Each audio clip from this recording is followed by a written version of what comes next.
Welcome, everyone. Thank you so much for your interest in this workshop series, Retiring on Low Income. My name is Frances Morton Chang, and I'm the Program Manager of the York Region Senior Strategy Team. Before we begin, I would like to take a few moments to share York Region's land acknowledgement. And I'll ask for that to be on the next slide, please. Implementing and participating in a land acknowledgement is a way for us to recognize the enduring presence and resilience of Indigenous peoples in this area for time immemorial. Land acknowledgements are also a reminder that we are all accountable to these relationships and have a part to play in reconciliation. With that, we acknowledge that York Region is located on the traditional territory of many Indigenous peoples, including the Anishinaabe, Haudenosaunee, the Huron-Wendat and Métis peoples, and the treaty territories of the Haudenosaunee Mississaugas of the Credit First Nation and Williams Treaties First Nations. Today, this area is home to many diverse Indigenous peoples, and we recognize their history, spirituality, culture, and stewardship of this land. We also acknowledge the Chippewas of Georgina Island First Nation as our closest First Nation community. I will now invite Julie Casser, Director of Senior Services, to provide welcoming remarks and introductions. Thank you so much, Frances. Welcome, everyone, and thank you so much for your interest in this workshop series, Retiring on Low Income. Again, my name is Julie Casser. I'm the Director of Senior Services in the Community and Health Services Department at York Region. I'm happy to be here today to welcome all of you and our speaker, John Stapleton, social policy expert for Open Policy Ontario. He will be sharing with us his wealth of knowledge over the next 5 weeks. I want to introduce you to some of the members of our York Region Senior Strategy Team that you will now see on screen. Frances Morton Chang, whom you just met. Frances will be the moderator for today's session. Senior Program Analyst, Judy Coltis-McLeod and Michael Sharondoff, and Data Analyst student, Angela Richards. So a little background. In March 2024, Regional Council approved the 2024 to 2027 York Region Plan to support seniors. These sessions align with one of our actions in the plan to communicate information on healthy aging to raise awareness with seniors, caregivers, and staff to help seniors stay healthy and connected. It is important for people to understand the benefits available and how to access them, as they will support seniors to age in the right place, connect to services, and stay healthier longer. Today's session is titled, What Do Seniors Get? You will hear from the benefits from older adults living in Ontario, including CPP, Canadian Pension Plan, Old Age Security, OAS, Guaranteed Income Supplement, GIS, and Guaranteed Income Annual Income Supplement, or GAINS, and how to make the most of these benefits. And as Frances noted, we have time at the end for your questions, answers, and clarification. It is now my pleasure to introduce John Stapleton, our distinguished presenter, who will be leading this workshop series over the next 5 weeks. John Stapleton is a social policy expert with over 30 years of experience, including working in the Ontario government, in the Ministry of Community and Social Services. John has played a pivotal role in shaping social assistance policy and poverty reduction strategies, and is currently principal at his social policy consultancy, Open Policy Ontario. John has been sharing his in-depth knowledge on the income security system to many different audiences throughout his career. And just to mention a few of the highlights, he was member of the Federal Minister Duclos Advisory Committee on Poverty Reduction, the Minister of Community and Social Services Advisory Group on Social Assistance Reform, and the City of Toronto's Advisory Group on Poverty Reduction. John has also published op-eds in the Globe and Mail, the National Post, and the Toronto Star. Through his consultancy, Open Policy Ontario, John provides training and resources to help organizations and individuals navigate retiring on low income. John has delivered this workshop series through the Toronto Public Library, so we are taking this opportunity to share his expertise with York Region seniors, pre-seniors, and caregivers. The goals of these sessions is to inform seniors, pre-seniors, and caregivers about retiring on low income, to be prepared to live with a low income in retirement. Over the next coming weeks, John will deliver 4 more 2-hour virtual sessions covering the following content. Session 2, Understanding the Personal Income Tax System. Session 3, Protecting Your Retirement Income. Session 4, Coming to Canada and Leaving Canada. Session 5, Tax Credits and Benefits for Seniors and People with Disabilities. So without further ado, I turn it over to John to take us through his presentation. Welcome, John. Thanks very much, Julie. And here we are. We're now on the second of the 5, and today we will talk about the tax system. So if I could have the next slide, please. I think it's the introductory slide. Here we are. It's November 22nd, 2024. So let's move on and get into the topics here. Now, what we're going to do today, as you watch the RRSP and TFSA meal plates, is we're going to talk about the tax system. And the reason that you might say, well, why do we have to talk about the tax system if we're talking about seniors' benefits? And the reason is that it actually started in 1978, that the federal government of Canada started to pay income security benefits through the tax system. And they started with the child benefit. And of course, they moved on to such things as the Canada Child Benefit, the Canada Workers Benefit, in Ontario, followed along with the Trillium benefit that consolidated a number of tax credits that they had. And part of that integration really is that one thing that we're talking about, of course, more than anything else in this series, is about the guaranteed income supplement, which is the tax-free, non-taxable, but tax-reportable benefit. And it is actually, in nominal terms, in terms of the highest amount of money you can get, it's actually the largest benefit that low-income seniors can obtain. And the only way that you can get the guaranteed income supplement, which is income tested, is to file your taxes. If you don't file your taxes, then you can't get the guaranteed income supplement, because from the point of view of the federal government, they don't know how much money that you made the previous year. And if they don't know the amount of money that you made by you filing your taxes, then they don't know how much GIS to pay you. Now, maybe they can find out other ways, but I can tell you that they don't. They will insist that you file a tax return in order to get the guaranteed income supplement. I think technically you can get old age security without filing a tax return. But the reason we're talking about the tax system today is because they're so tightly integrated. Now, the two most important tax benefits for seniors, because this is when the money that you put into an RRSP that you will be taking it out will be in your senior years. And of course, money that you put into a tax-free savings account, you will be taking out in your senior years. And so I wanted to say a little bit about what the difference is between these two tax instruments, and clear up a quick myth that I keep hearing. Well, first of all, an RRSP is a registered retirement savings plan, and they were brought into Canada in 1957, so they've been around for a long time. And the TFSA didn't come in till 2009.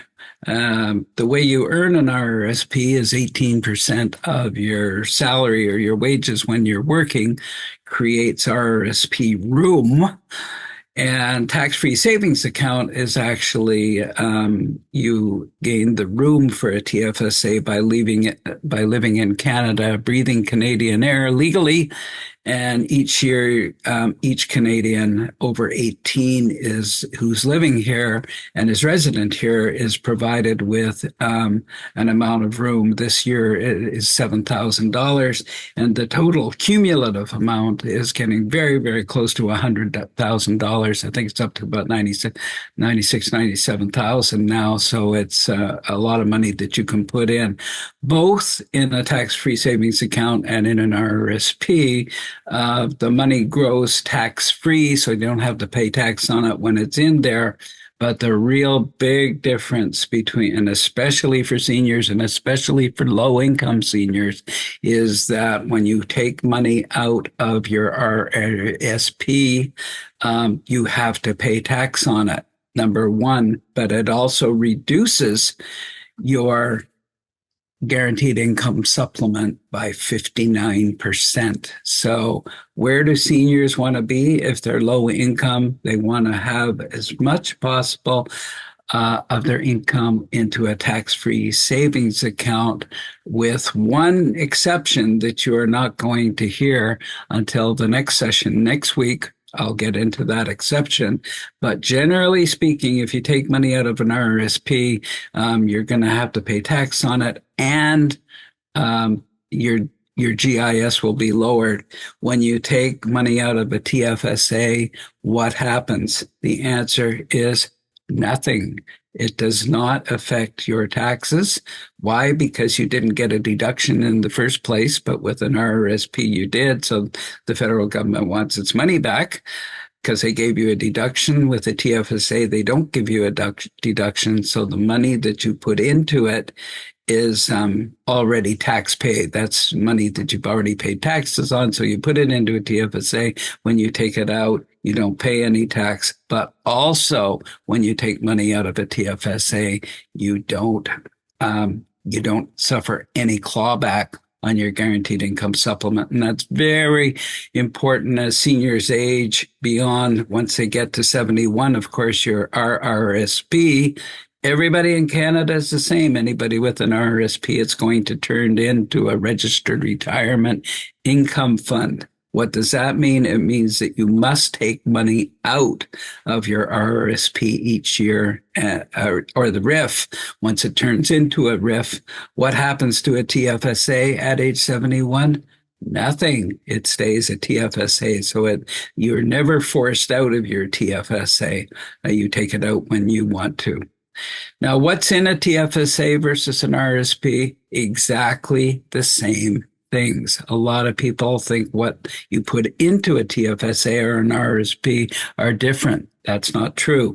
In an RRSP, there can be cash, bonds, stocks, GICs, and exchange-traded funds. In a TFSA, it's exactly the same. So I'd really like you to remember this graphic that you're seeing here today, because it really tells you that you can have the same sorts of things in an RRSP and a TFSA.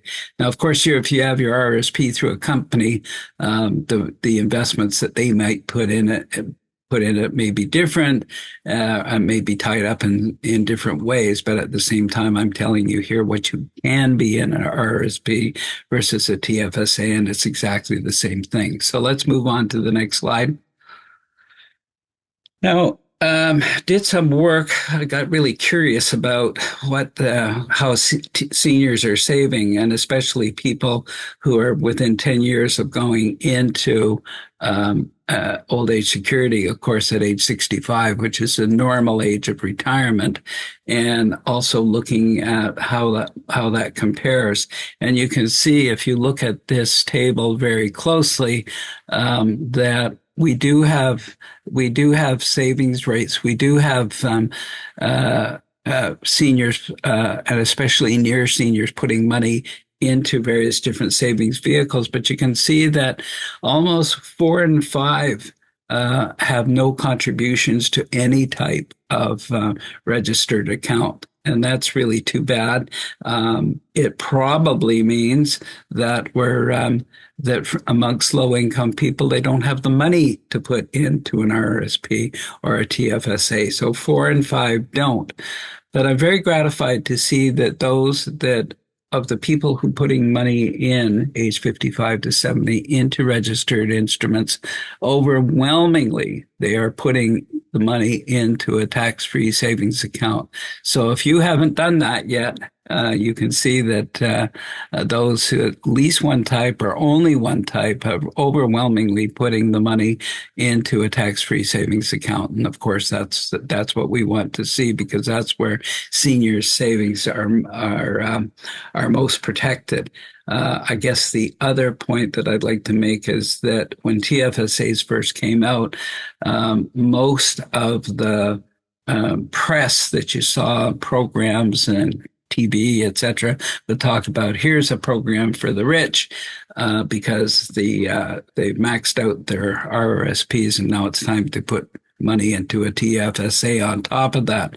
That may be true, but at the same time, the TFSA is a very, very important instrument for people to be putting their money into, because when they take it out, they neither pay tax on it nor does it result in clawbacks of any other senior's benefit. I know some people will be saying, gee, I'm in a locked-in RRSP, or I can't do anything about it. I'm sort of tied in terms of where I am. That may be true, but if you're contributing any other money into an instrument, then the TFSA is the one to do it, especially if you're low income. And if you can take money out of your RRSP before the age of 65, I would urge, if you know you're going to get the guaranteed income supplement, and we discussed how to know what that is last week, by looking at the thresholds for the guaranteed income supplement, is to take money out before you turn 65. Take it out slowly. Don't balloon your taxes or anything like that. But if you're 55 now, start taking money out of your RRSP. Pay the tax. In other words, take the pain and then put the remaining money over into a tax-free savings account. So you end up at 65 with little or no money in an RRSP, but then you've taken the money, the part that you didn't pay tax, or the remaining amount, and put that money into a tax-free savings account, again, if you have the room to do it. So it's just a sort of a hydraulic, I guess. Next slide, please. So generally speaking, and I did this just before the pandemic, so you can see that it's line 260 in 2019 of your tax form. Well, it still is line 26000, and that is taxable income. And I realize as I'm presenting this, as time goes by, when I first started this, people were going to the post office and getting their tax forms and filling them out, usually with a pencil, and have an eraser nearby, and then mailing it into the federal government. Most of you of a certain age will remember doing that. But now what we find is that most people are using the tax software like TurboTax to actually fill out their taxes, and they go through the questionnaire. I'm just going to go under the hood just for a little while here and tell you a bit about the tax form. But generally speaking, and I've updated the numbers, is the taxable income is about 17,000, and you're under 65, you're not going to pay any tax. Okay, so if you're outside income from all sources and you're under 65 is 17,000, and remember that this really is only going to include employment and investments and savings and dividends and that sort of thing, or a pension if you've retired early under 65, but you're not going to pay any tax. And for seniors, because they get a few more income tax breaks, you're over 65, then you are not going to, then you're probably not going to be paying any tax. And this is a big mistake that people make, whether you're a near senior or you're a senior. You say to yourself, thinking about the way taxation used to be under the old Revenue Canada, as we used to call it, and you'd say, well, I'm not going to file my taxes because I don't owe them anything. Well, the point is that if you're lower income and you got all these different credits that are coming in, remember that they owe you. And I've seen very, very few people who are very reluctant to put their to do this. They're very, very reluctant to file their taxes. But really, there's a lot of money that you're foregoing if you don't do that.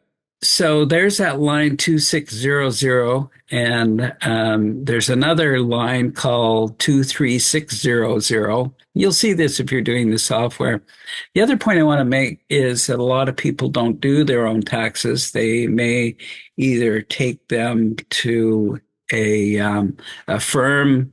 I guess the most famous one is H&R Block that people take their taxes to, or they go to the guy in the mall that you'll see when they put up their little kiosks in the late winter or spring, and they'll get their taxes done that way. And so you don't need to know about these different lines in the tax system. But I do want to tell you about just one other line here for a moment, and that is line 23600. And why am I mentioning this is that line is called AFNI. And what does AFNI stand for? It stands for Adjusted Family Net Income. So that's the reason that when you are filing your taxes, you put your guaranteed income supplement amount. If you're over 65, you put that into the tax form, and then it shows up in the AFNI, the line 23600. And so why would you have a benefit that is not taxable, yet you're reporting it? Why do I have to report it if it's not taxable? Well, the reason is you put it in the tax form there, and it shows up in that line 23600, and it shows up there because that's the line that the CRA, the Canada Revenue Agency, uses to adjust your other credits. Okay. So it's there for a reason. And there's many different forms of income, such as social assistance, such as workers' compensation, and the new Canada Disability Benefit. We think, we're not sure, but it might go into that line too. So it would adjust your other credits like your Trillium and your GST credits, and that's your child benefits and that sort of thing, but you still don't pay any tax onto it. So we're not going to spend all that much time under the hood talking about the tax system, but we are going to spend a bit of time. So let's go on to the next slide, please. So how do you calculate your taxable income? How does CRA look at this?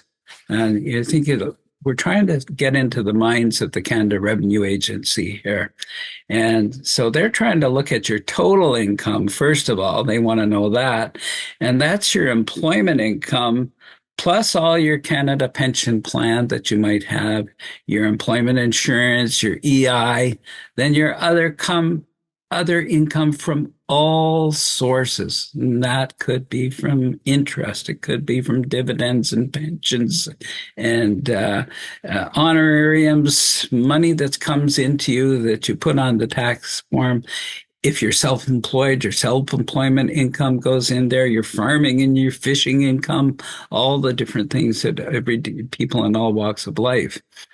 And then you also put in your non-taxable benefit income, which includes the guaranteed income supplement. And that all goes into this line called 15,000, which is your total income. And that's the highest amount you're going to see on your tax form. Then what we do is all your deductions come in on the next page.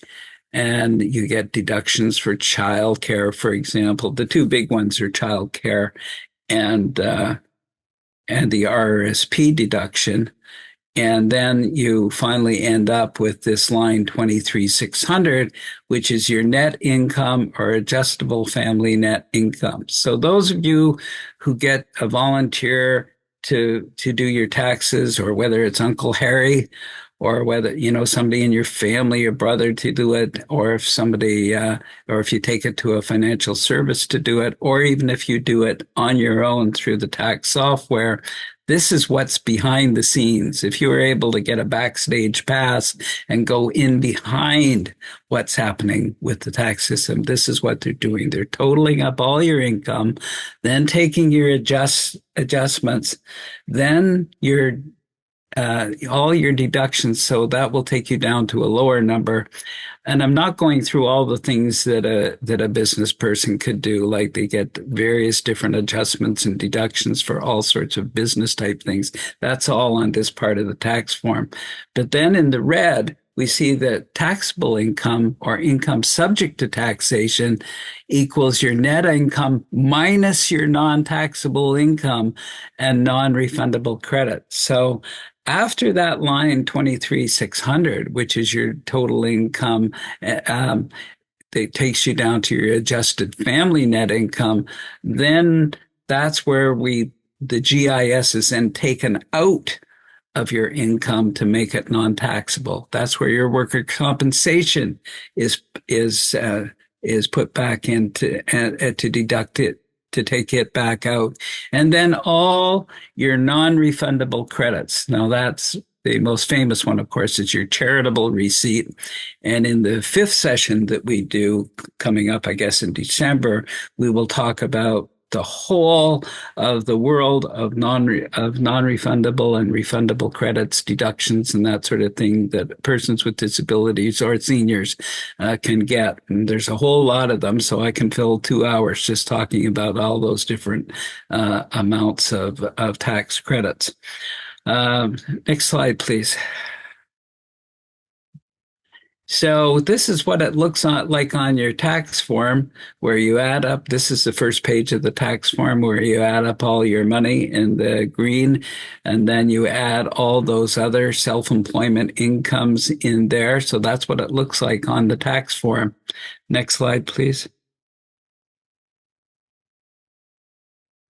And now there's the part of the page here again. This is again in behind the scenes, in behind your TurboTax, unless you've decided to do it by forms. You add all these lines up, and then finally you come to all the different deductions that you have, and then get down to non-taxable income, and then finally that and then you have your old age. So if you're wondering, where do seniors get caught when their income is above $80,000? Well, if their income is above $80,000, they have to pay back part of their old age security. And there at the bottom of that step 3, you see the money that well-to-do seniors must pay back is recorded. And the software does the calculation for you. If you're still doing your own taxes on the old tax form, you'll get a calculator out and you'll put the money in there. Next slide, please. And then finally, at the end, you have the taxable income equals your net income minus your non-taxable income. And you add all those different lines up together. And your taxable income does not include workers' compensation, social assistance, or your GIS, because we look at we report your guaranteed income supplement in the earlier line, in order to know the amounts that we will pay you for your refundable credits, but then we don't tax it at the end. So what I'm doing is sort of giving you a tour under the hood, in the sense, if you were to say, how does my car work? Well, one explanation is that you put the key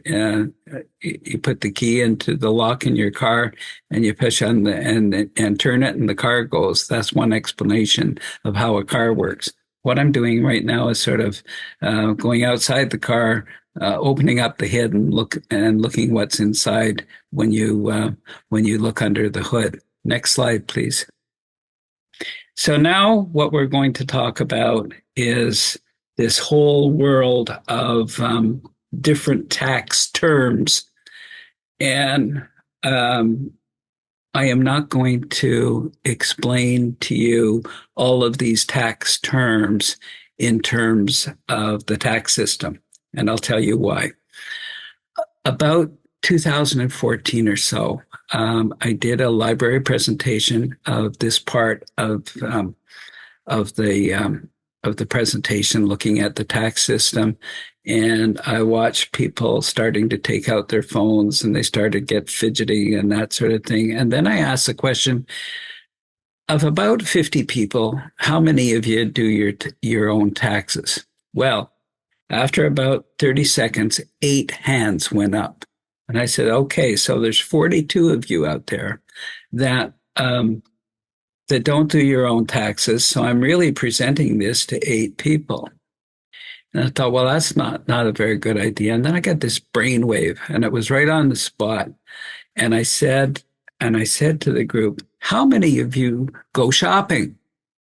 Well, out of the 50 people, I got 49 people put up their hands. One gentleman, it turns out, never had gone shopping, which I found interesting. But at the same time, what was really interesting is that 49 people out of 50, almost everybody, had shopped.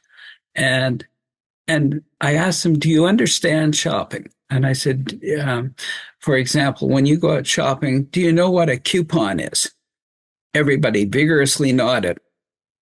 I said, well, do you really know how they work? Can you take a coupon up to the cashier and just ask for money? Vigorous, no. Everybody knew that you can't take a coupon up to the cashier and get money. Then I said, have you ever heard of a gift card?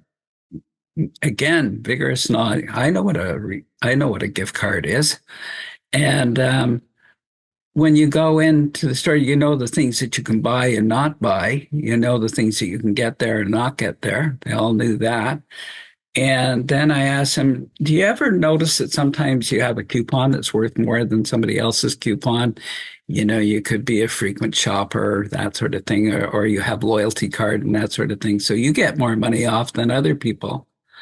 They all understand that. And then I said, well, you know, when you go shopping, you pay for it in money, right? You have money, you have a credit card, or you have cash, and you pay.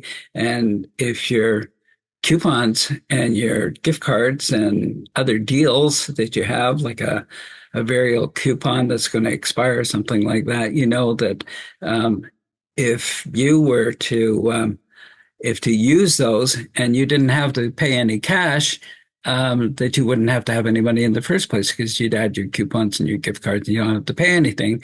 And then on the other hand, if the amount of things that you bought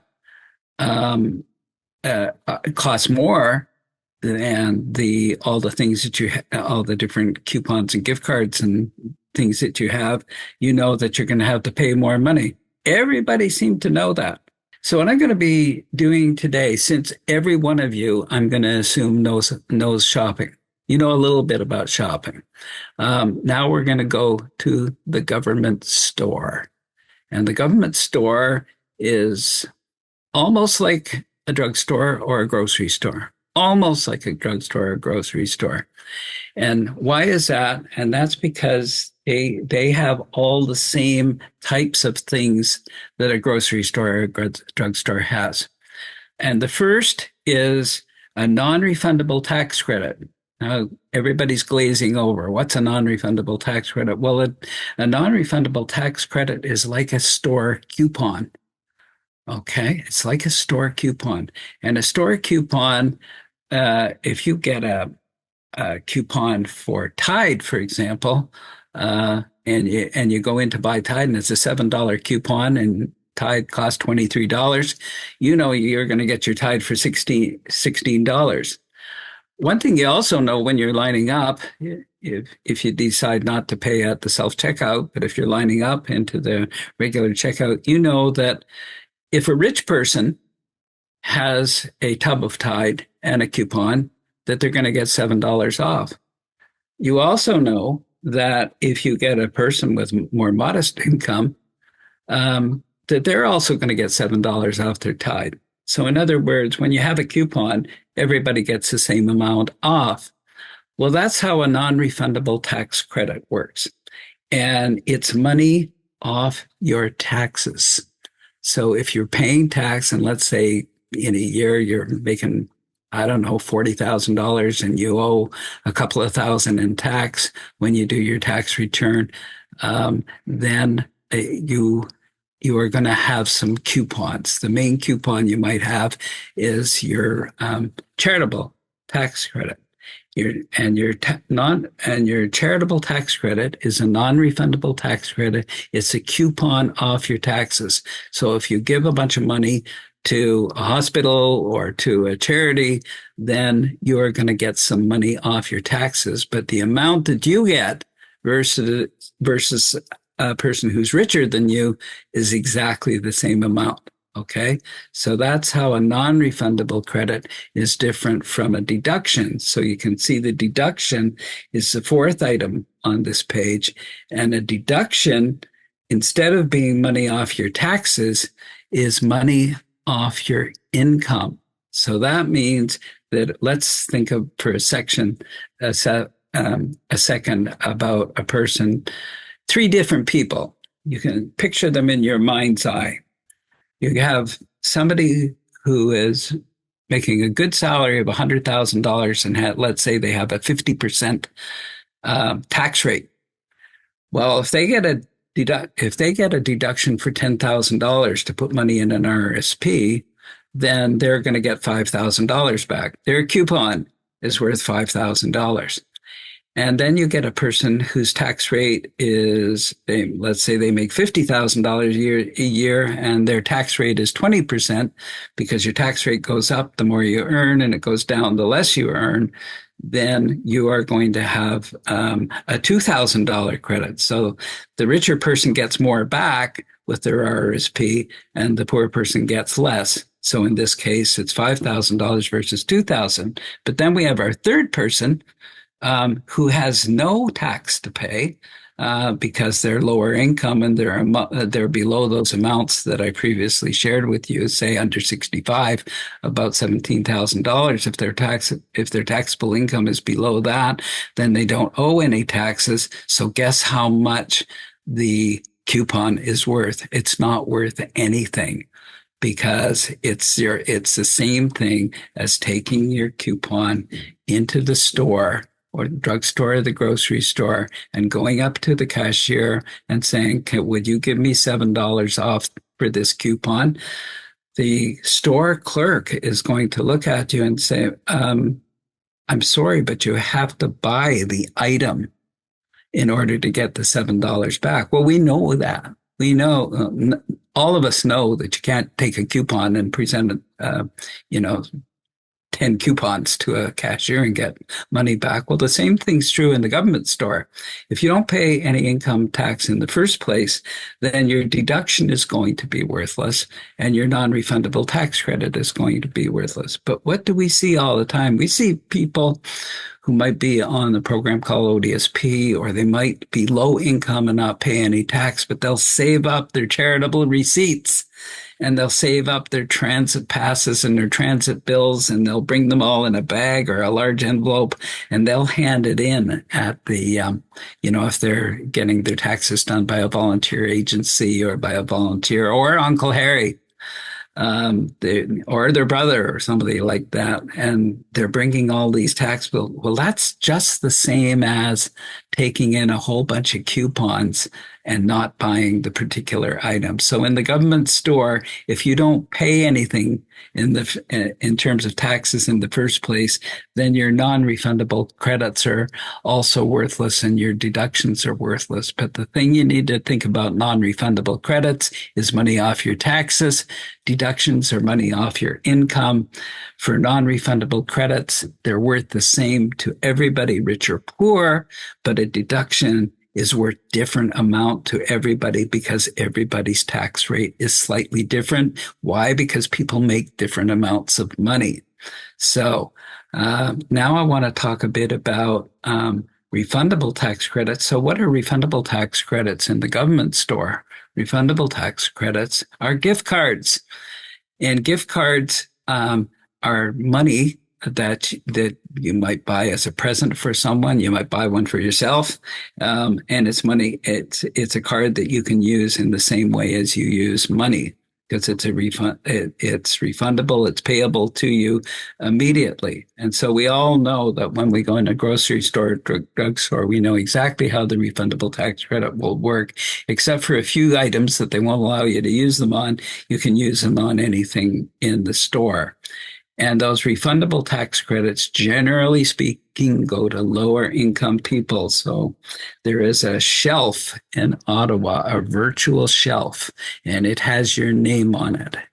And every year, especially if you're low income, the government will virtually print, just like something on your screen, like a Word document or a PDF. It'll print this item with your name on it, and that's your refundable tax credit. It's your Trillium, it's your Canada Child Benefits, it's your climate payment, it's your Canada Workers Benefits, it's your GST credits.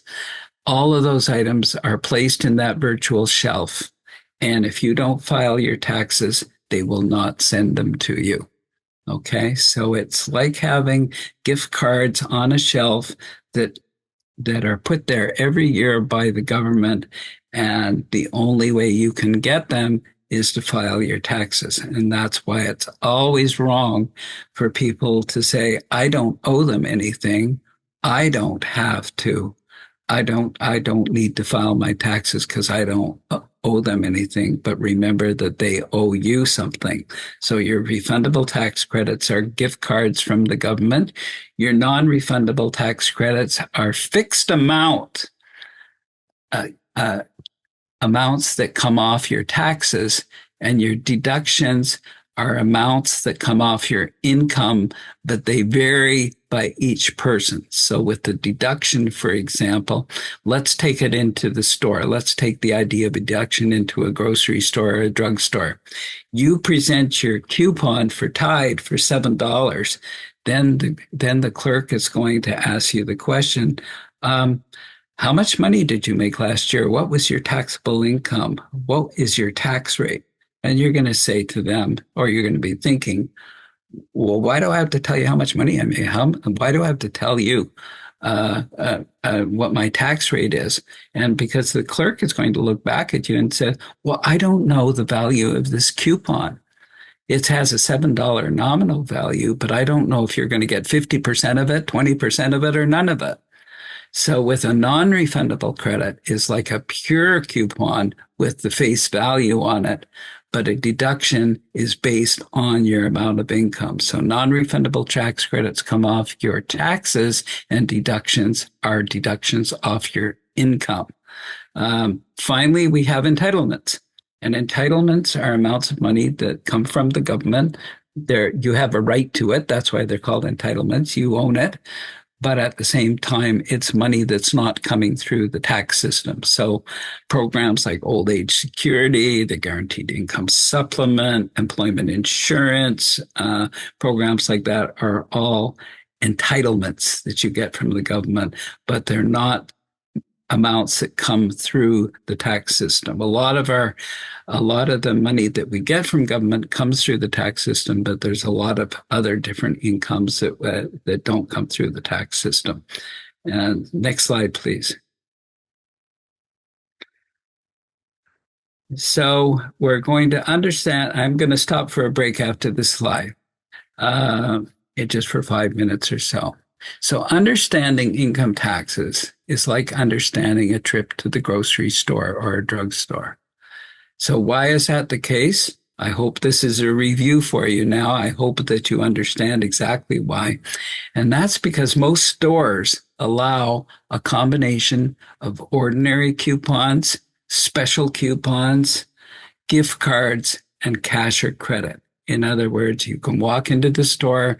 There will be a board there that you can pull coupons off. Sometimes you get them in the mail. Sometimes if you shop at a place like the Bay, I think has variable coupons that they give as a loyalty thing. Your coupon can be worth different amounts. And of course, you can buy gift cards in the store, or you can buy gift cards anywhere. I was in Walmart the other day and saw a huge array of gift cards that could be bought. And finally, if your coupons and gift cards don't make up the whole of your purchase, which is usually the case, then you have to pay cash or credit. Well, in fact, the income tax system does the same thing. They have incomes coupons that reduce everybody's tax and income called non-refundable credits. That's what they call their coupons. And then they have deductions, which are specialized coupons that are different for everybody. But they also have gift cards, and they call the gift cards refundable credits. And they also pay money and accept money. So just like when you go to the grocery store and the drugstore and your gift cards and coupons exceed the amount that you need, then you don't owe any more money and you might have a credit on your gift card.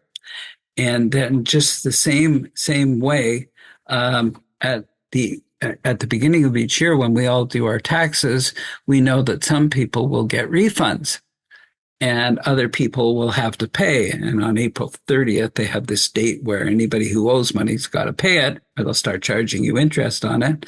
And then anybody else will might get an income tax credit and get money back. Well, that's just the same as going into the store. If your coupons and your gift cards exceed the amount you're paying, well, you still have money left over. That's like a refund in the government store. And the other way of looking at it then is if you owe them money, it means your gift cards and your coupons, there wasn't enough money in them to pay the whole amount that you owed. So that's when you give them your credit card or your cash and that. So we also know that they also pay money and accept money. So I'm hoping that you'll all be ambassadors for this idea, because if you know how shopping works, you also know how the income tax works.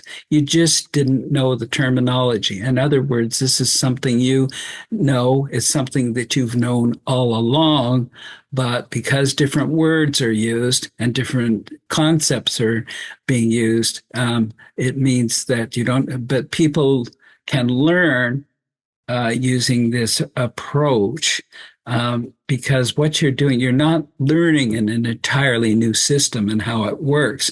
You're looking at a system that you already know how it works, and then just taking that and transferring it over to so when you look at TV and somebody points out that the government's going to give you a refundable credit, you can just go, aha, a gift card. And they'd say, well, there's going to be, if you hear that there's a special coupon or a tax credit coupon, then you know that that's a non-refundable credit. That's like a coupon. And so if a coupon can be worth different amounts to different people, that's what they mean by a deduction. And if they talk about it when you owe money, like getting a refund on your taxes, you know that your gift cards and coupons are worth more than what you needed. And then the other way about works the same way. You don't have enough money on your refundable credits and your coupons to pay for what you bought, so you have to give them cash or credit. So if you know how shopping works, you also know how the income tax works. You just didn't know the terminology. So at this point, I think we'll take a 5-minute break, and we'll come back on at about 1:55, 1:56 or so, just before 2:00, and we'll get right back into it. Welcome back, everybody. We're so glad that you're putting your Q&As in here. There are a lot of them, John, 13 so far. Wow. But some of them are actually, compliments, very well explained, the income and deduction. And somebody also agreed with me that they wished they had you as a teacher to learn all this stuff earlier. So thank you for those comments from folks on participating. Just a quick reminder, these sessions are being recorded with the intention to put on our YouTube channel. We're going to put together a nice package for folks with the slide decks and the recordings at the end of the series. So I just wanted to remind people that those will be coming, because I know that some people might have some schedule conflicts. John, I'm going to start with the first one. And it talks about an RRSP withdrawal, wondering what the percentage of taxes taken on average using, say, $1,000 as an example. Yeah, the RRSP, when you take money out of an RRSP, has a withholding tax.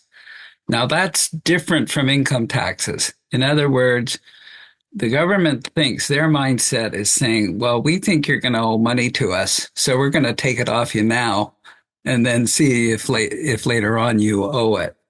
So if you were to take a $5,000 RSP and cash it out, they're only going to pay you $4,500. And so that $500 is called a withholding tax. Now, the reality is that if you're low income and you don't pay taxes, you're going to get that $500 back at tax time. And so you're not going to pay that. But let's say that that you are paying taxes and you're paying a significant amount of taxes, then you might owe that full 500 back to them at tax time. And they say, thanks you very much. And then they'll just take it on your income taxes then. Well, later, and now let's say that you're a well-to-do person who pays a lot of taxes, then you might owe more than the 500. But the withholding taxes are the same amount for everybody. So anybody cashing in a 5,000 RSP is going to end up with 4,500 and a $500 withholding tax. Because again, the government mindset is, I want to get that money now. I don't want to have to chase the person later. If you cash it out, you're going to have to pay it. Now, RSPs that are taken out over $10,000 have a higher withholding tax, and then they finally have a higher, again, tax, I think, of $15,000. Actually, the amounts are in the previous presentation, and if I had a photographic memory, I'd be able to tell you exactly what those amounts were. But the withholding tax goes up because your tax rate goes up. And they want their money now, and they want to make sure that they get it. They don't want to come after you later after you've spent it, and then you say to them, "Well, I didn't know." But it's a withholding tax means it's a tax in name only, and you'll get it all back if you're low income, and you could pay more if you're higher income. So, John, when you're talking about well-to-do and low income, there is a question. If you could just give a quick definition of what is low, well, I don't know if it's quick, but a definition of what is low income for people's understanding. Well, low income is whether you're going to get GIS or not. And in the previous presentation, which people have the slides, it tells you exactly. So I'll just repeat for a single person, low income is about 22,000 of income for persons not counting their old age security. So if you count your old age security and you add it to your other forms of income, then it's about 27 for a single person. And then different, if you're a couple, and depending on your age and your spousal status, those amounts will be different. They're reasonably close to existing poverty lines, to be honest with you. For example, we always say $22,000 in outside income and say that doesn't include your OAS. And the reason we count OAS separately is there's no clawback on it. Whereas for GIS purposes, the $22,000 for the single person would be equivalent of what we would call low income. So my definition of low income is anybody that even gets a cent or a dollar in GIS, and for higher income is for people who are not eligible for the guaranteed income supplement. Now, above those amounts, of course, we could get into what's the definition of high income versus low income. Really high income would be people who are not eligible for any type of refundable tax credit. Okay? People that can't get child benefit, their old age security is clawed back. All the income tests have taken them off, everything is going to take them off. And there's only one exception to that, and that's the climate payment, which goes to everybody. And the other exceptions look like they're going to be the Ontario amount that Doug Ford's going to give everyone. And Mr. Trudeau is also proposing the idea of a payment that would come to everybody. So what does that mean when the payment goes to everybody? It means that it's not income tested. And most of our refundable credits are income tested. Our non-refundable credits are not income tested at all. They're just depending on the amount that you have. How much did you give to charity? If you gave a lot of money, you're going to get a bigger credit than if you didn't. And so we don't think of it in those terms for deductions or non-refundable credit, but refundable credits are are income tested for the most part. And remember that low income people get most of their tax refund, quote unquote. They get their tax refund through refundable credits because it's money that's paid regardless of how much tax you pay. Whereas rich people get most of their tax refund through non-refundable credits. Why? Because they get money off their taxes for charitable giving, and then they might get an RSP deduction or a child care deduction. All of those are going to be, those are the amount. So say if they don't get any refundable credits because they make too much money, they will get their refund through non-refundable credits and deductions, whereas the poor person gets their refund through refundable credits or gift cards. Yeah, thank you for that. I've just quickly scanned the Q&As, the questions here. And I think some of them are going to be, I'll tell you, some of them relate to tax credits, and some of them relate to, can we transfer some of my charitable donations to my children to claim? It's quite a patchwork of questions today, and I think you might be addressing some of these in the slides to follow. So do you think maybe we'll hold the other questions to the end? I think we hold them to the end, but we're also in session 5. I'm going to be doing that, and maybe I shouldn't say this, but I will say it, and that is that it's almost like reading the dictionary or reading an encyclopedia to you. But that's because I'm going to go through all the different refundable credits and deductions and non-refundable credits and what they do. And the reason I want people to come and see the show, so to speak, is because, maybe 10 or 20% or sometimes half of them will apply to them because of their situation, and then the other ones won't. Well, when that happens, it's just like there's part of a TV show or a news show or something that you turn off if you're not interested in the item, and then you turn it up when you are interested. But we'll do that. And since transferability of tax credits is idiosyncratic, in other words, it's based on the particular credit. Some things you can transfer, some things you can't. And there's no real good set of rules that I could give you right now as to when that happens. So I think that's why the people asking those questions will want to tune in to definitely to the 5th session, because we'll get into transferability. For example, if people get the disability tax credit, it's non-refundable. It's a coupon off your taxes, but you can use it for caregivers. Okay, so it doesn't just apply to you, and you can get an adult who has a disabled child can apply for that credit on behalf of their child, and then get money off their taxes. Okay, but there's other ones that just don't work like that at all, and so that's why we have to get into separately which ones work one way and which ones work the other way. And just to close this break with a short Q&A, there was a question about where do I go for some help to review my situation? And I would just put a plug in for Access York.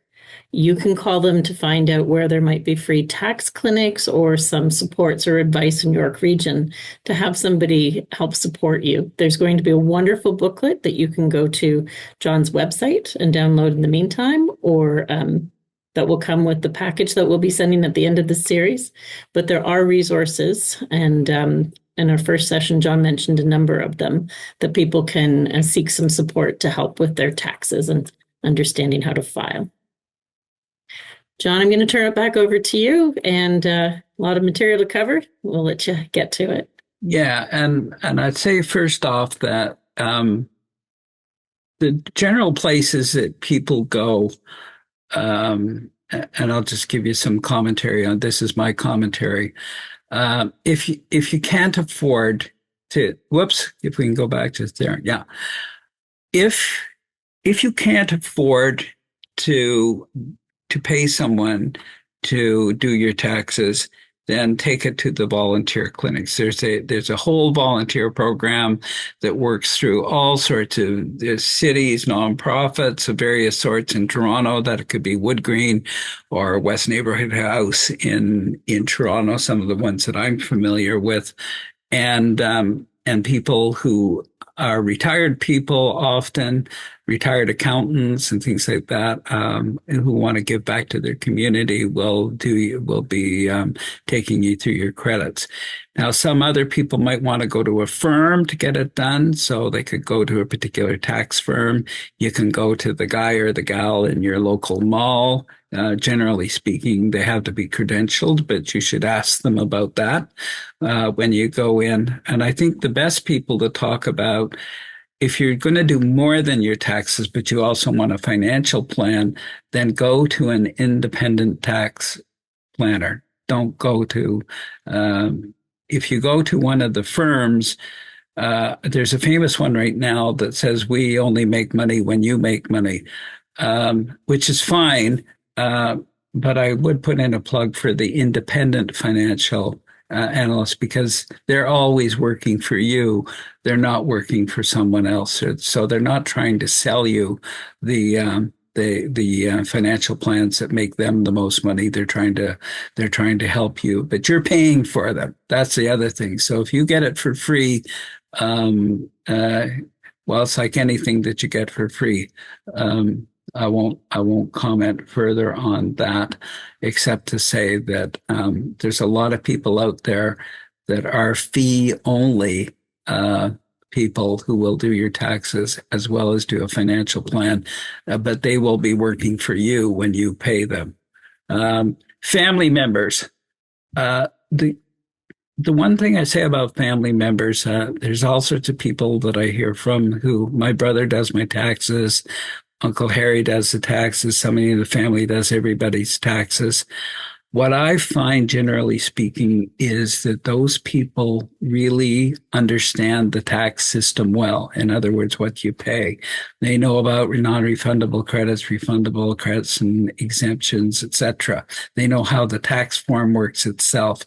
What they don't know is how all these income security payments work. They won't necessarily know about the guaranteed income supplement. They won't know about OAS. They won't know about gains and how it works or doesn't work. So if your family member is doing it, you don't have to make them feel badly by saying, I'm going to take it elsewhere.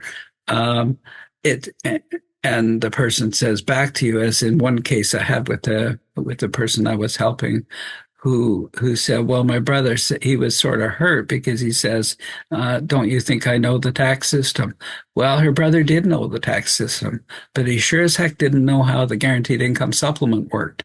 And he didn't know how the gain system worked because he'd never had any exposure to it. So if you're going to get your taxes done by a relative, you need for that, and especially if you're low income, and especially if you're a person, moving into your senior years, I would say to you that I'm not saying that a family member won't know these things, but they often don't.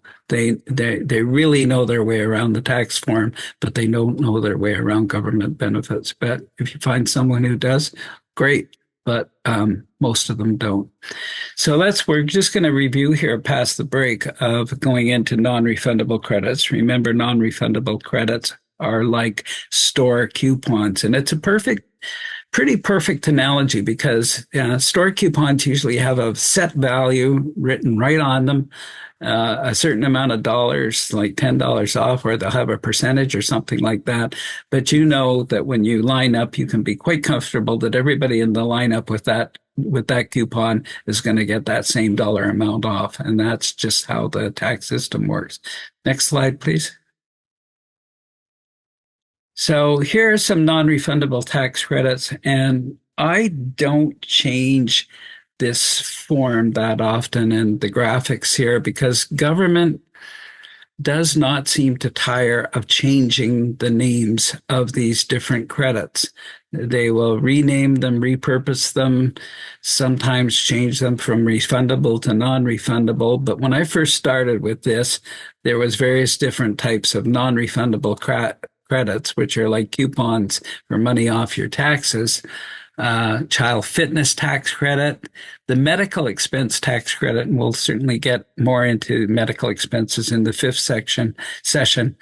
There's an education tax credit. There's different types of transit pass tax credits, some of them refundable, some of them non-refundable. Certainly it started off as a non-refundable credit, and I did a lot of work with agencies where people were bringing in these big bags full of receipts that were absolutely worthless because the person didn't pay taxes in the first place. So these coupons off your taxes were the exact same thing as somebody walking into a store with a store coupon and say, hey, this coupon's for $7, give me $7. Charitable tax credit is non-refundable. The disability tax credit is a coupon. Spousal tax credit is a coupon. The caregiver tax credit, most of caregiver credits are coupons. So it's money that comes off here. So if you owe $2,000 and you got a credit that's worth $300, then you'll pay $1,700 in tax rather than $2,000. So it's money off your taxes. Let's go to the next slide. So here's a $7 coupon for Tide. So they are out there. Next slide, please. And here, when you go into the store, just to reinforce it, when you go into the government store through your tax return, you see all sorts of coupons in the tax system. But when you go into a real store, of course, you're going to see all sorts of coupons. What do those coupons say? Well, just look at these. Save $3, save $1, save $5, save $5, etc. Save $300 if you buy a big appliance sometimes. So those are all coupons, and everybody, rich or poor, gets the same amount of money. Next slide, please. So going back to the old tax form, going under the hood, there's and if you want to see it in the tax system, all those lines in the 3000 series going right down. So before you get to that line that says whether you're going to pay or you owe, there is a list of all the coupons. Now, the coupon lists that we saw in the store are nice, bright, shiny pieces of paper with money on them. They're quite clear. They're quite visible. You know what you're going to get. The tax system doesn't really advertise its coupons, but you know what? There they are. On the right-hand side of that slide, you see all the different coupons. Now, you can hardly even make them out. I can't, but there's all those coupons are there, and they're on the tax form. Of course, if you're using a tax software, it'll just ask you a bunch of questions. You answer the questions, but then it will populate this form. Those amounts will go into that form behind the scenes. Next slide, please. So now we move on. We talked about coupons a bit. Now we're going to move on to refundable credits. And I can tell you one of my pet peeves, or the things that I really have trouble with, is the fact that you'll get a commercial and they'll tell you, you will get a maximum tax credit. So you can imagine what I am like when I see that. Is that a coupon or is that a gift card? It really makes a difference. And you know, when you go to the store and you got coupons and gift cards, unless you're intending to buy a particular item where you got that coupon, you'd much rather have a refundable credit, a gift card. Why? Because you can buy anything in the store, except for lottery tickets and cigarettes and drugs. But you can buy everything in the store. With a non-refundable tax credit, you must buy the item. Okay. And so when somebody tells me that I'm going to get a tax credit of $300 or $500 or $1,000 or something like that, you're telling me only that if I do certain things, I'm going to get the money back. I have to put the money in a certain place to get it back. Whereas a refundable credit, it's like a gift card and it's much, much more flexible. So tell me, when you're showing me a commercial or you're putting something in a magazine and says this qualifies for a tax credit, they don't tell you the amounts because they can't tell you the amounts in most cases because, everybody's taxes is different. If they tell you they give a $300 credit, what if you have no taxes in the first place? Well, you're not going to get the credit. You're only going to get it if you pay taxes. So they're very careful in telling you they'll tell you the face amount, but you have no idea whether you're going to get it or not. But refundable gift cards are a lot better than coupons. And I think anybody who shops would much rather have a purse full or a wallet full of gift cards than they would a wallet full of coupons that force them to do what the coupon wants them to do. So let's look at some of the refundable credits on the next slide. And what we're seeing there, the Government of Canada gift card, redeemable for what? Money. And those gift cards, if you're low income, are sitting in a shelf in Ottawa, and there's only one way to get them. One way, file your taxes. Otherwise, they're going to sit there. So all the people that say, well, I didn't file my taxes because I didn't owe them anything, fine. But you're also foregoing, or you're saying, I want those gift cards to sit up in Ottawa until I get around to them. The problem is that they keep putting new ones in each year and they don't replace the old ones. You still have those. So I see lots of people doing 10 and 11 and 12 years of back taxes, and they're so afraid that they're going to owe the government money. And I say, well, you've generally been speaking, a low-income person, and you haven't made a lot of money doing that. No, I haven't made all that much money at all. I've just been at this low salary. And I said, well, you're in for a big payday. And they're always scared that they're going to have to pay, but in most cases that I've seen, they're going to get a lot of money back. So GST and HST credits, the money you get quarterly from the federal government, or the Trillium benefit, or the working income tax benefit, which they now call the Canada Workers Benefit, and finally child benefits that they call the Canada Child Benefit. These are substantial amounts of money, and they're money that you get whether you pay taxes or not. So they're like gift cards from the government. So next slide, please. Now we're moving on. If you go into a store, you'll see all sorts of, I went in with my phone, took these photos, and you have a whole slew of gift cards there. Well, then you also find that on the government form. Next slide, please.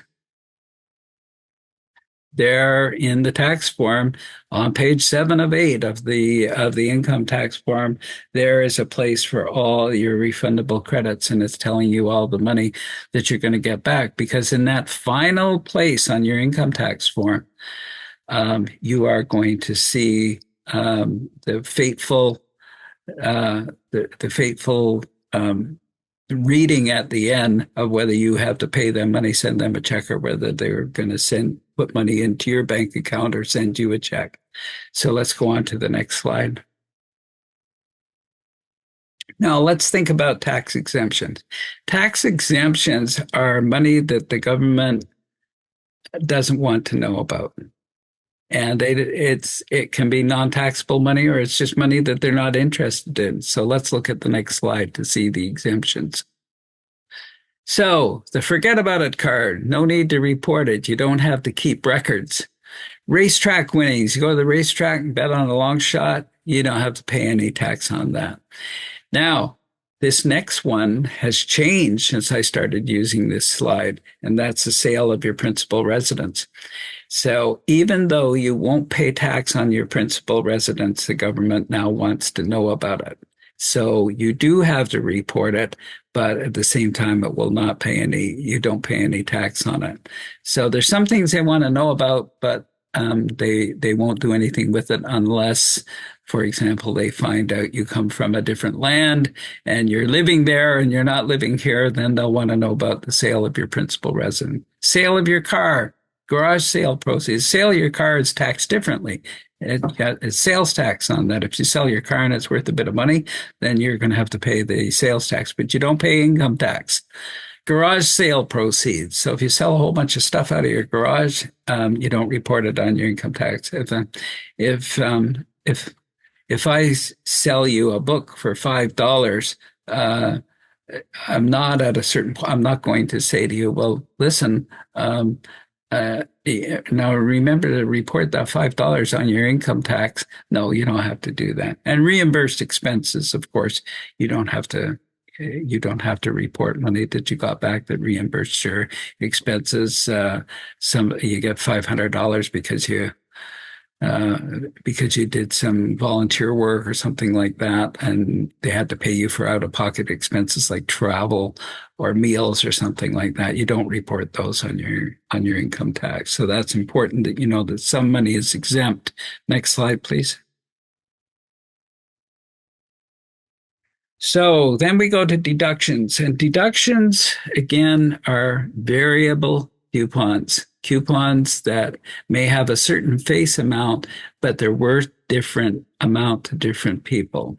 Remember that we talked about the three people, the rich and the middle income, and then the lower income persons, all of them who put $10,000 into an RRSP. Person one with a 50% tax rate gets $5,000.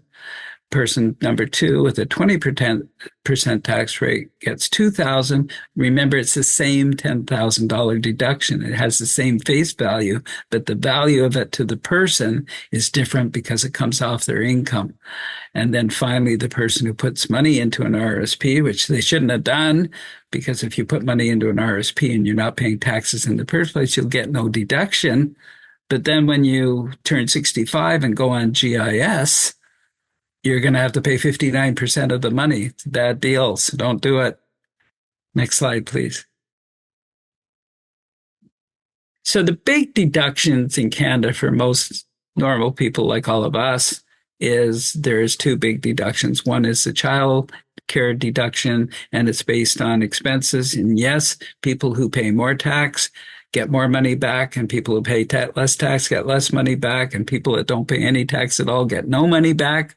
And the RRSP deduction, of course, depends on the amount contributed based on your income tax statement. So RRSP money that comes out, you are going to have to pay tax on it, but it's a deduction off your income. So if your income was $60,000 and you had an RRSP deduction of $10,000, then the income you report is $50,000. So it comes off your income, doesn't come directly off your taxes.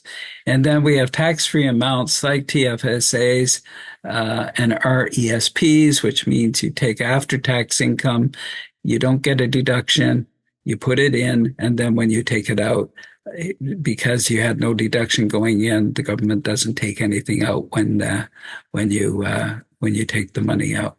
Next slide, please. So where are the deductions? Again, if you go into a drugstore or a grocery store, you're going to see all these colorful coupons of various sorts. And some of those coupons, when you read the fine print, are going to give you different amounts depending on different things. One of my favorites is Air Miles. If you shop at 3 different stores, we will give you a higher percentage. We'll give you more miles. We'll give you a break. Your coupon will be worth more than if you just shop at once. So they got all sorts of different rules that allow your coupon to be worth more money. But most coupons will just have a flat amount of dollars off and everybody gets that, rich or poor. Whereas in the government store, where different people will have different amounts based on their tax rate. And there again, we have those clawbacks that well-to-do people have to pay back. That's also on that same page. So let's move on to the next slide, please. Now, deductions and tax-free amounts, especially when talking to people who have come to Canada, either returning Canadians or immigrated to Canada. And remember, 71% of all the seniors in the Toronto region, that includes York, so we call it the Toronto Census Metropolitan Area, that's very, very close to what we call the GTA, the Greater Toronto Area. 71% of our seniors are immigrants. And so that's something really to think about, because in all of Canada, 70% of seniors are non-immigrants. So we're really different from the rest of the country. And so I find that a lot of people who come to Canada don't understand, or understand differently, that we are in an ownership society. And an ownership society means that you can either be entitled to something and you own it and it's yours and it's your own property. So you can own your own home. There's some countries where the government owns everything, and really the citizen does not have the same sense of ownership over their property or their possessions. So I just wanted to show this last card. The certificate of possession is documentary evidence of your ownership. So next slide, please. So there's all types of different ownership that we have in our society, and I find some people have the view that if I own something, then it's mine, and then I don't have to do anything more. There's nothing else I have to comply with. And that's when I start talking about vehicle ownership. Now, if you think for a moment, what happens when you're out driving your car and in the rear view mirror, you see a light that's turning, and you immediately think, oh, is that an ambulance, or is that a member of the police force? And then as you drive on further, you realize that they're beeping on their siren and that they want you to pull over. Well, when the officer comes up and asks you to wheel down your window, and you look up and you're wondering what you did wrong and what's the matter with your license plate or your lights, or did I speed, or did I go through an intersection the wrong way? Did I not fully stop at a stop sign? What is the officer going to ask you? Well, the officer is going to ask you three things. And they're not going to get it for you either. They're going to ask you to take it out for them. How many people have heard that expression from officers? Would you take it out for me, please? You are going to have to, for your vehicle ownership, you are going to have to pull out your driver's license. You're going to have to pull out your vehicle registration, which many of us call the ownership. And the third thing you're going to have to pull out is your certificate of insurance, a little insurance card that shows that your vehicle is properly insured. So you got to have documentary evidence that you can drive a car, that you own the car, and if you don't own it, you're going to have to further questions, and your certificate of insurance.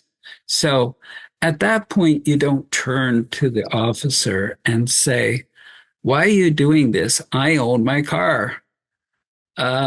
The officer's not interested in whether you fully own your car or have only paid off part of it, or you just bought it, you owe a whole lot of money on it. All they want to know is that you're driving that car, and I need to see these three certificates. Okay, so the same is true for government programs.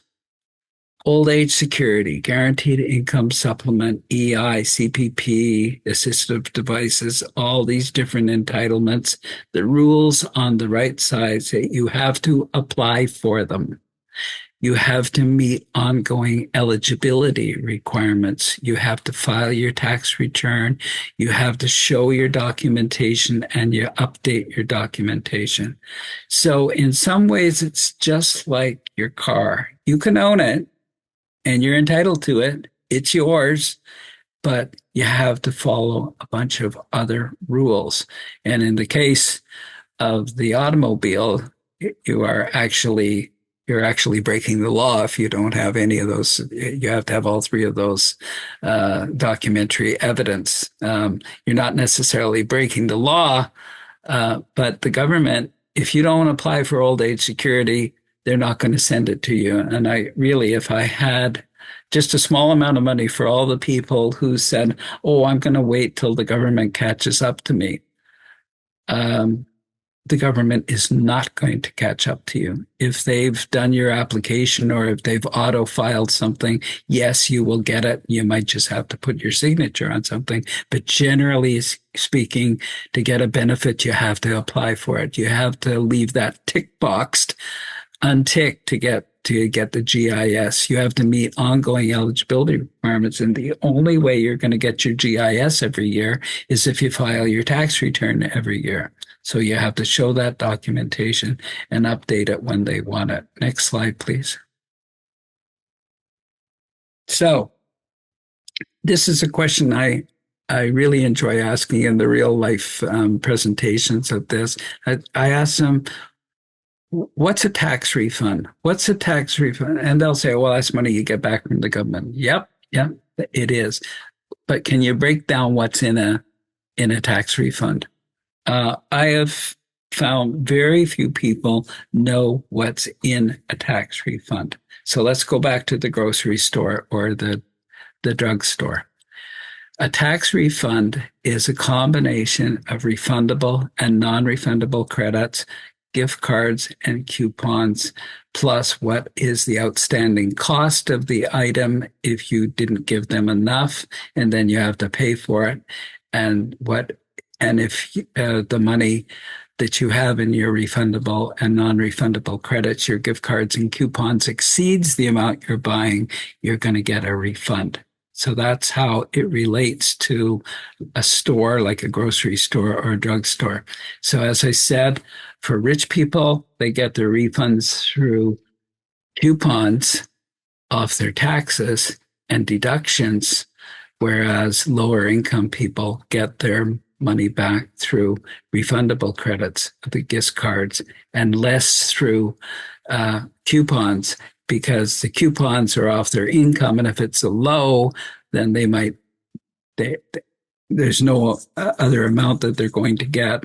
Or again, the situations, and we did workshop this where with some low income people who looked very crestfallen and said to me, you mean I don't have to save up my charity that I give to the Salvation Army, and then I also have all these transit passes, receipts, and things like that. They say, well, if you're on a fixed income and it's not taxable, then all of those things you don't need.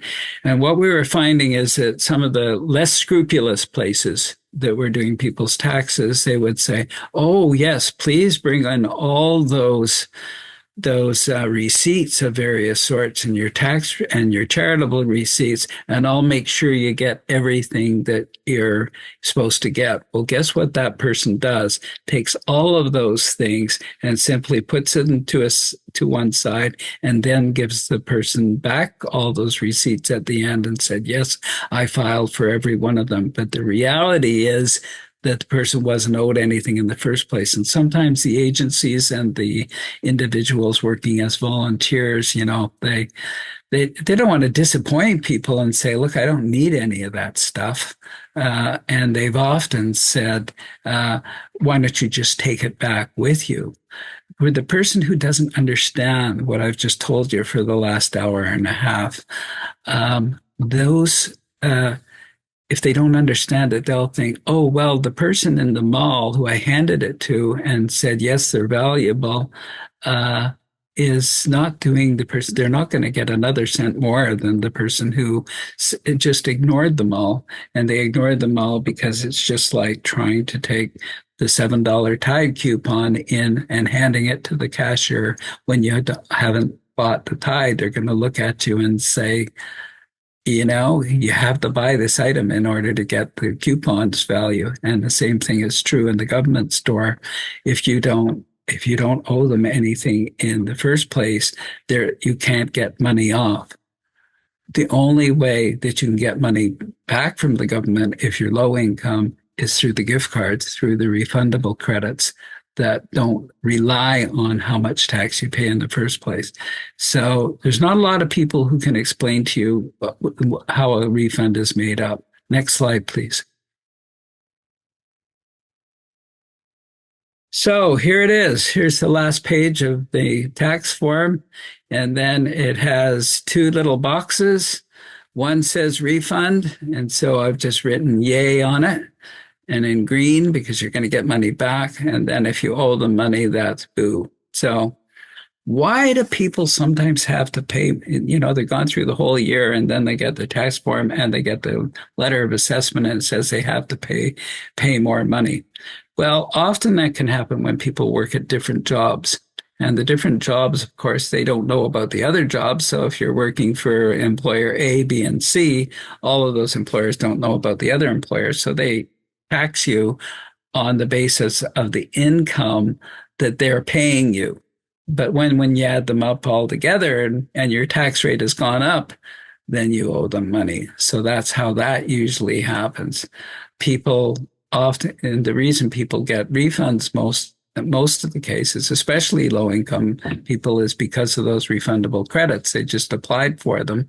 And then you get other people in the middle who, have a combination of money they didn't pay during the year and then other things, that money that they're getting back, and they either might get a small refund or they might have a small amount to pay. Next slide, please. So there we are. Thank you. And now we're going to move on to questions, answers, and clarifications. And also note that next week we're going to talk about how we can keep, when we're on a low income, how we can keep more of our money. Wonderful. Thank you so much, John. We have quite a few questions that have come in, and we'll do our best to get to as many as possible. Some of them might be faster to answer than others. This one is, can I claim on income tax if I spend money on parking and lunch charges when visiting for medical services? That is going to be covered in session number 5. What's the date for that, Francis? Do we have that? Because I think today is the one day that's really going to spawn the most questions about the... I used to do this in 4, and I didn't do the last session, and now you can see why I do the last session. We have it as December the 13th, good old Friday the 13th. So. Oh, boy. Okay, yeah, that's it. Okay, so stay tuned. Same bat time, same bat time. And some people, for the medical expense tax credits, I will say yes. If you travel a certain amount of kilometers for necessary medical care, you can. Now, remember, the medical expense credit is not a deduction. It's a coupon.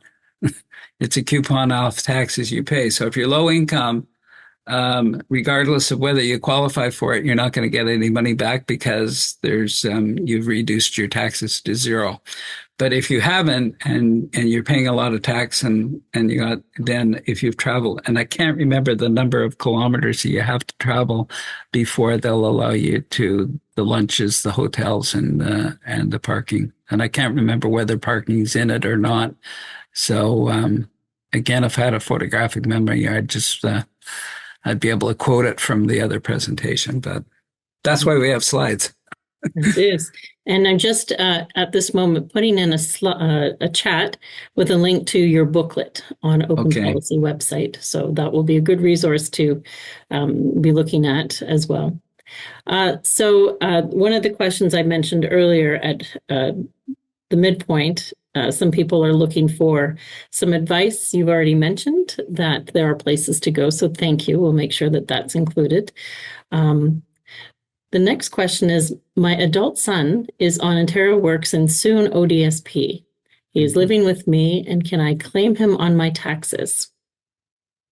I think when somebody's asking that, I'm going to reframe the question just a bit, and that is to say, can you claim the person as a dependent on, and there is a non-refundable credit that you get for a spousal credit, for example.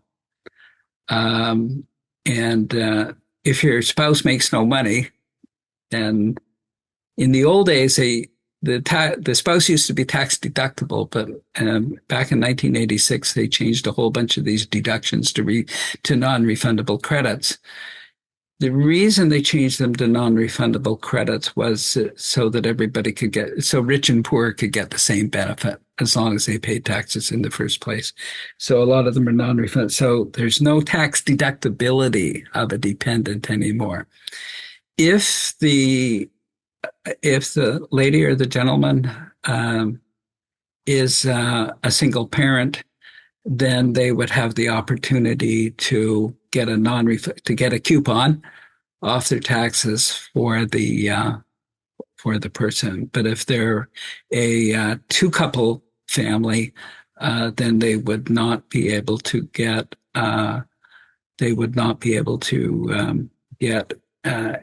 any form of exemption, deduction, or non-refundable credit, just because the person is living with them. Remember, the question said, my son is living with me. But that could be, if the person is ODSP, I would certainly advise them to be applying for the disability tax credit. Because remember, disability tax credit is a coupon. It's a non-refundable credit, and if the gentleman or lady is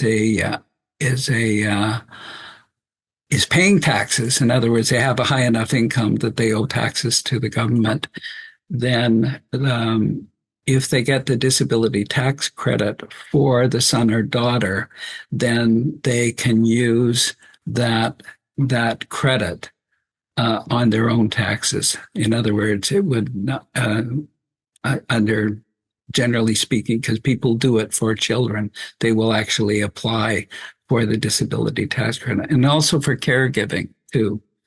But that's the only place. So you have to take the array of credits and deductions that apply to a disabled person and to and those which are could be transferable from, because this is an adult son or daughter, I assume, adult son. So there would have to be a transferable credit to the parent. And you're just showing me over and over again why I added the session number 5, because you get into it with this, and then we have to do it and specific. We'll get into all that. But generally speaking, that's the answer. Thanks, John. I'm not sure if this is coming up in the future or can be handled here today, but would you be able to discuss inheritance monies and how they are handled in terms of taxes? I could spend the next 10 hours on inheritances, as you can imagine, because inheritances are different in different ways. But generally speaking, I can make the point that inheritances are decided by the donor. Okay, the donor, who is ever providing the inheritance, is the donor of that inheritance. Now, generally speaking, I'm going to divide them, and this is the 2-minute version rather than the 8-hour version of inheritances. There's 2 types of inheritance: people who make a will and people who don't. If you die without making provisions in your will for taxation, then you can be very assured that the government of Canada will be looking to the money that's being transferred, and you will be getting an executor and a tax specialist to figure out how much money is going to be paid on that estate before the rest of it, whatever's left, is then transferred to the person. Okay. Now we'll get into the person who has made a will. And 2 things can happen. The person who's the donor and has decided that they want X amount of money to go to Jim, and wants another amount of money to go to Jan, and has decided all of those things and has worked that out, they can decide to pay the taxes up front. I don't want to bother the people who are going to inherit from me to have to go through the whole tax thing. They can tax prepay those things. Therefore, the amount of money that goes to the person will be the amount of money, and they'll get that free and clear. Then there'll be another type of person who will say, I'm not going to figure out these taxes now, and what the heck, I'm not going to be here for it. So I'll just let those go. And then whatever is payable on them when they transfer over, then that's going to be that paid. So that's why you constantly hear about people saying, I got an inheritance and there was no taxes on it. And another person will say, I had to pay all this tax and that sort of thing. That is what the donor decides to do in the will. But if there's no will, then the government is going to come and say, here's how much I'm owed before it goes over. Okay. And they crystallize the value. And so whatever it is on that day, so if you went out and bought a whole bunch of NVIDIA stock, then you're going to, the capital gains taxation on that is going to be chargeable by the government before the either the stock or the proceeds goes over to the person.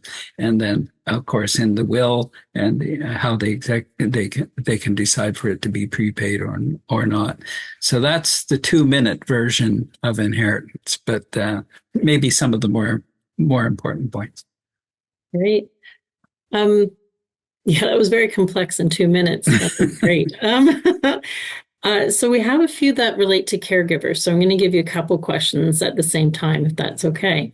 So people are asking, are caregiver expenses tax deductible or refundable credits? And also, if there's any difference between if you're caregiving for family members, your parents, if they live with you or don't live with you. So there'll be lots of expenses from food and coordinating everything.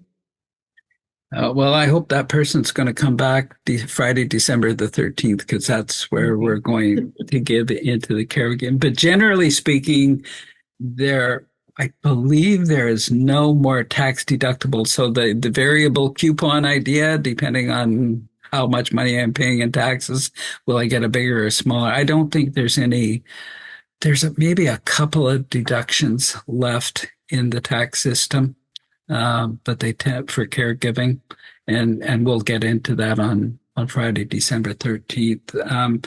Most of them divide into, and most of them are non-refundable credits. So most of them are flat coupons that people are going to get, depending on how much money they spend, and they can get that money. It'll come off their taxes, and therefore their refund will be higher because they have a non-refundable credit. So they're going to get charged by their employer or their pension plan or whatever sets out the amount that's going to be taxed up. So they'll get a refund, but it'll be because of that coupon that they have off the taxes. Now, it's also important, there are a few refundable credits. In other words, they're gift cards that go to people regardless of the tax that they pay. But of course, they're income tested. If you make a lot of money, you're not going to get them. But it's also important to also say there's a number of entitlements that are in the system. Like we have, for example, the assistive devices program, which pays people, when they get glasses or a wheelchair or something like that, will actually pay it. And those are paid outside of the tax system. So we have payments that can be made for various types of items or various types of services and supports that are entirely outside of the tax system. You get them through the health system, for example, or you get them through a plan that you paid for, or you get them because of a particular program that the government has for the item. So you set all those aside, and then there are a few coupons that you can get for the government in a caregiving role. And there has been changes as to where the requirement that you live with the person or not live with the person, etc. And we'll get into those again on Friday the 13th. I see we're really building up demand for this for this next one.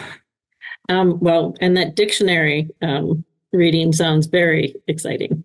I like to tell people that that's really all that it is, but the important part about it is we're not going to miss anything. Mm-hmm. I think what happens is the certainly the experience that I keep hearing over the years and all of this is saying, well, I heard about this and I heard about that, but I didn't hear about that one.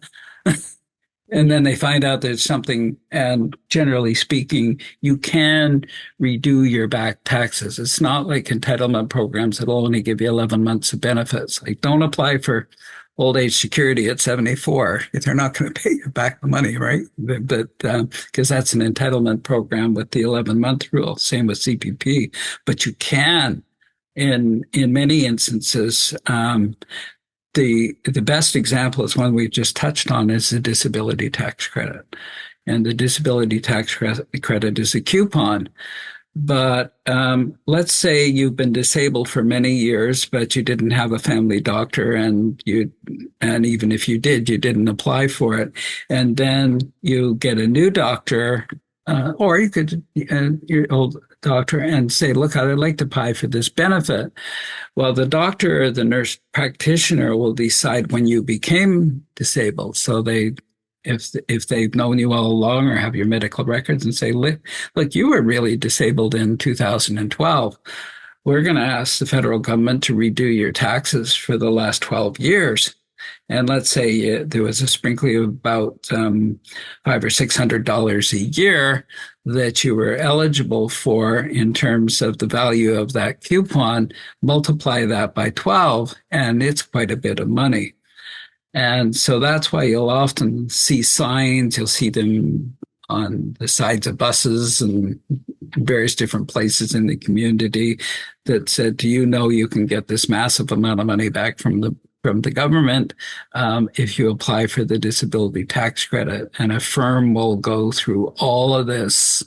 They have their own doctors, they have their own form filler outers and that sort of thing, but they will take a contingency fee. And let's say you're owed $25,000. Well, they might take 20% of it. I don't know. They take it, you'll sign something in the first place, depending on how much work they have to do. But that's where the big money comes from. It comes from applying for back tax credits. In this case, it's taking a whole bunch of coupons you didn't use and then saying, "Hey, I've been buying Tide for years, and I now read on this coupon I could have had $7 off every one of those Tides." Well, that can add up to a whole lot of money, and that's kind of what happens with the disability tax credit. And I mention it here because it's an important one, and one I think people will have a lot of questions on, especially since you can go back in time. But your doctor or nurse practitioner must certify that you had the disabilities that qualify for the credit back then, and the government does check. So, nurse practitioners and doctors don't like losing their licenses. So when you say, "Well, wasn't I disabled in 2010? Yeah, but I don't think you were quite disabled enough to get this credit." So they have to be on their toes also in terms of that. Well, I feel like Ian had a man sing here on CBC, and I don't know if I can fit in another question at 2:55. Unless, tell me. Let's go for another one. Yeah. Okay. If a wife is not working, can her husband transfer the RRSP to her and then she cash it out and put it in a TFSA? No. There you go. Now, there's all sorts of things. There's all sorts of income credits, and you can split pensions, and there's all sorts of things that you can do, but you can't simply, taxation in most countries, most Western countries anyways, is sort of an example of heads they win, tails you lose. So in other words, when they're giving you out credits, they marry you for the purposes of money they're going to give to you. But you remain unmarried for the purposes of paying tax.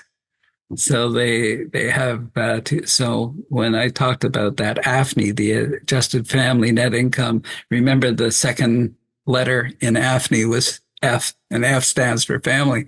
So they look at the family income coming in, and then they will give you money based on that in your refundable credits. But on the other side of it, for taxation, you're considered an individual.